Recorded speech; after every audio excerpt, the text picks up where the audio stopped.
Semoga semuanya dalam keadaan sehat ya. Nah, pada kesempatan kali ini kita akan melanjutkan pembelajaran dengan tema teks eksposisi, yaitu materi Bahasa Indonesia kelas 8 semester 1. Sebelum memulai pembelajaran, ayo anak-anak dipersiapkan buku dan alat tulisnya ya.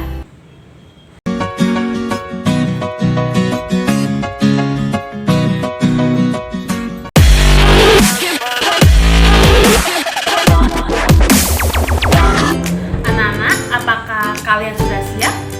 Sebelum memulai pembelajaran, Ibu sampaikan terlebih dahulu ya kompetensi dasar dari kegiatan hari ini.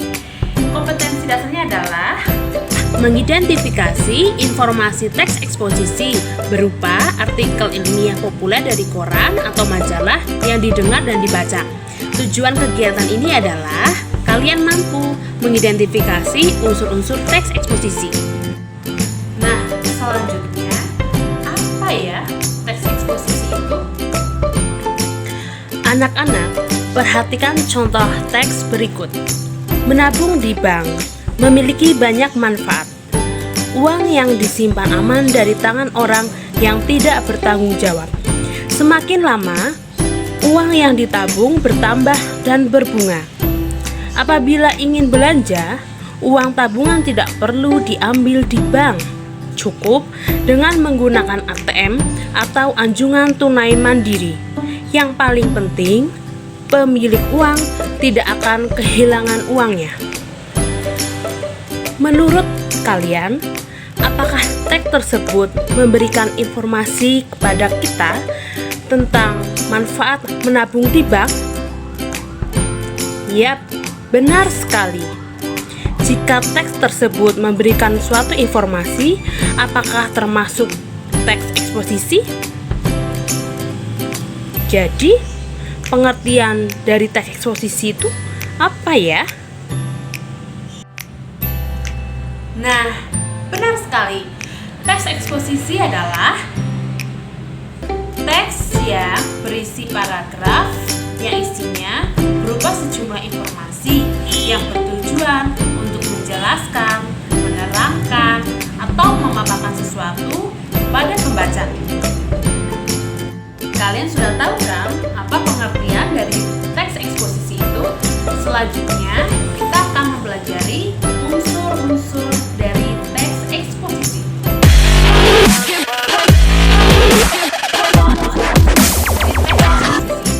Yang pertama yaitu gagasan dan fakta. Gagasan disebut juga ide atau pendapat. Isinya berupa pernyataan yang mungkin berupa komentar, penilaian, saran, dorongan, dan bujukan. Contoh, jika pemerintah tidak cepat bertindak dalam 10 tahun mendatang, hutan Sumatera akan musnah dan diikuti oleh musnahnya hutan Kalimantan. Fakta. Fakta adalah keadaan atau peristiwa yang merupakan kenyataan sesuatu yang benar-benar ada atau terjadi. Dalam teks eksposisi, fakta berfungsi untuk memperkuat gagasan sehingga diharapkan lebih meyakinkan khalayak.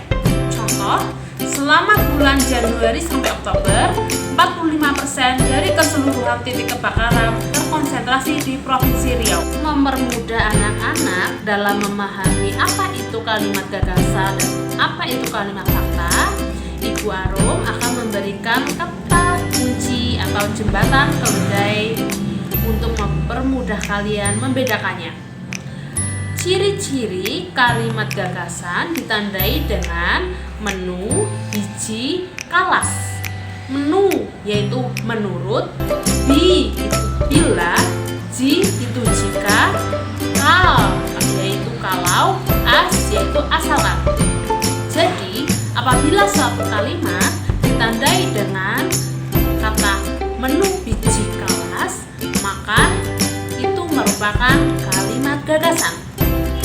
Nah, selanjutnya kalimat gagasan dan fakta memiliki penanda. Jadi, ciri dari kalimat gagasan itu bersifat subjektif, bersifat perkiraan, kejadiannya belum terjadi. Sedangkan kalimat fakta bersifat objektif dan kejadiannya sudah terjadi.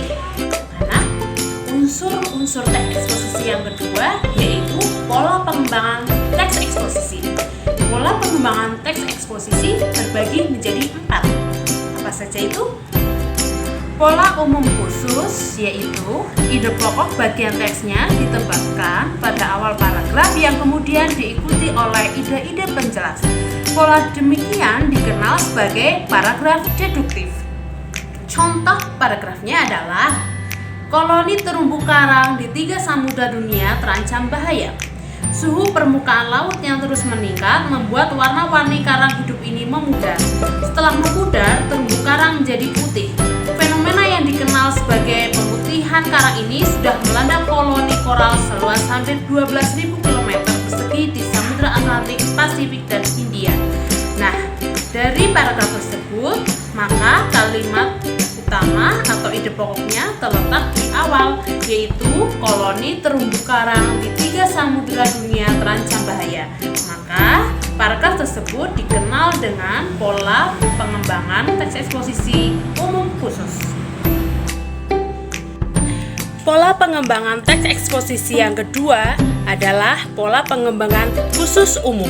Pola khusus umum. Hal yang bersifat khusus diikuti oleh uraian yang bersifat umum. Bagian terakhir dalam bagian teks ini berfungsi sebagai simpulan atau rangkuman dari pendapat-pendapat yang dikemukakan sebelumnya. Contoh pola pengembangan teks eksposisi khusus umum yaitu timbunan pohon bambu menjadi tempat tinggal bagi burung blekok. Setiap sore sebelum maghrib, hijau pepohonan di kampung Raja Bayawak berubah menjadi warna putih. Perubahan warna itu menandakan kawanan burung blekok sudah pulang ke peraduannya. Oleh karena itu, warga kampung Raja Bayawak berusaha menyelamatkan rimbunan pohon bambu untuk tempat tinggal para burung blekok. Dari contoh paragraf tersebut dapat kita cermati bahwa simpulannya berada di akhir paragraf. Maka inilah pola khusus umum. Pola pengembangan teks eksposisi yang ketiga adalah pola pengembangan ilustrasi. Pola ilustrasi yaitu suatu metode untuk mengadakan gambaran atau penjelasan khusus dan konkret terhadap suatu prinsip bersifat umum. Tujuannya adalah untuk menjelaskan dan menegaskan ide, gagasan, dan maksud penulis. Contoh paragrafnya adalah sebagai berikut. Bentuk kesenian rakyat sangat erat hubungannya dengan kehidupan rakyat, terutama pada kehidupan upacara-upacara adat setempat. Tari rakyat adalah salah satu jenis tari yang dalam penampilannya tidak terikat pada pola-pola perbendaharaan gerak tari tertentu yang ada. Dalam tata cara pertunjukan, mulai dari tata rias, tata busana, iringan, dan arena pertunjukan tidak terikat walaupun terkadang ada ikatan-ikatan atau norma-norma tertentu yang harus dipatuhi. Nah anak-anak, dapat kita pahami dari contoh paragraf tersebut menggunakan pola pengembangan ilustrasi karena bentuk kesenian rakyat dijabarkan dengan sangat jelas dan detail seperti gerakan tarinya, jenis tarinya, dan tata cara pertunjukannya. Pola pengembangan teks eksposisi selanjutnya yaitu pola perbandingan. Untuk meyakinkan suatu pendapat, kamu dapat melakukan suatu perbandingan. Benda-benda, keadaan, atau yang lain ditentukan perbedaan ataupun kesamaannya berdasarkan aspek tertentu. Dengan cara demikian, keyakinan pembaca atau gagasan yang kita sampaikan akan lebih akurat. Pola pengembangan teks eksposisi pola perbandingan intinya membandingkan dengan masalah lain. Contohnya adalah paragraf berikut. Saat yang dinanti telah tiba. Pengumuman ujian nasional sebentar lagi dibagikan kepada siswa. Seluruh siswa di kabupaten ini pasti merasa cemas akan hasilnya, termasuk sekolah favorit di Kabupaten Banyumas, yaitu SMP Negeri 1 Purwokerto yang sudah berturut-turut menduduki peringkat 1 kabupaten. SMP 2 Purwokerto pun merasa optimis karena mereka menganggap sudah berjuang mati-matian. Jadi, contoh paragraf ini yaitu membandingkan antara SMP 1 Purwokerto dengan SMP 2 Purwokerto dalam menghadapi pengumuman ujian nasional. Inilah yang disebut pola pengembangan perbandingan. Nah anak-anak, agar kalian lebih memahami mengenai unsur-unsur dari teks eksposisi, berikut Ibu berikan latihan soal untuk kalian. Silahkan kalian coba jawab pertanyaan berikut ini.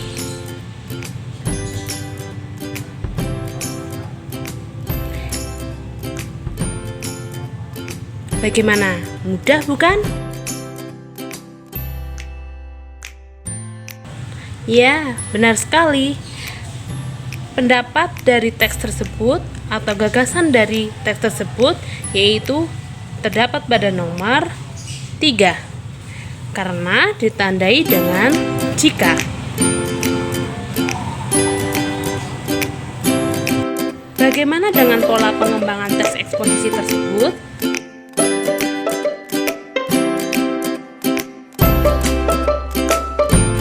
Ya, benar sekali. Pola pengembangan dari teks eksposisi tersebut menggunakan pola pengembangan umum khusus atau pola deduktif karena kalimat utamanya berada di awal, yaitu pemanasan global telah menjadi isu sentral beberapa tahun belakangan ini dan selanjutnya diperjelas dengan kalimat penjelas. Nah, selanjutnya anak-anak, perhatikan soal berikut. Remaja adalah masa transisi dari masa anak-anak ke masa awal dewasa. Usia remaja berada pada kisaran usia 10 tahun sampai dengan 21 tahun. Pada masa itu, remaja sedang mencari identitas dirinya. Oleh karena itu, remaja harus mendapat pendidikan karakter agar dapat mengarahkan minatnya pada kegiatan-kegiatan positif. Pendidikan karakter yang dapat diberikan pada remaja antara lain perilaku jujur, kreatif, percaya diri, santun, dan peduli. Nah, kira-kira menurut pendapat kalian, pola pengembangan yang digunakan pada contoh soal tersebut menggunakan pola pengembangan apa ya? Benar, tepat sekali. Pola pengembangan yang digunakan adalah pola pengembangan khusus umum atau pola pengembangan induktif karena simpulannya berada di akhir paragraf. Biasanya ditandai dengan oleh karena itu, dengan demikian. Nah, bagaimana? Sampai sini apakah kalian sudah paham tentang pola pengembangan paragraf teks eksposisi? Selanjutnya anak-anak, dengan teks yang sama, mari kita analisis mengenai kalimat gagasan dan kalimat fakta. Remaja adalah masa transisi dari masa anak-anak ke masa awal dewasa. Kalimat ini merupakan kalimat fakta. Usia remaja berada pada kisaran usia 10 tahun sampai dengan 21 tahun. Kalimat ini juga kalimat fakta. Pada masa itu, remaja sedang mencari identitas dirinya. Kalimat ini juga kalimat fakta. Oleh karena itu, remaja harus mendapat pendidikan karakter agar dapat mengarahkan minatnya pada kegiatan-kegiatan positif. Pendidikan karakter yang dapat diberikan pada remaja antara lain berperilaku jujur, kreatif, percaya diri, santun, dan peduli. Dua kalimat ini merupakan kalimat gagasan. Mengapa kalimat gagasan?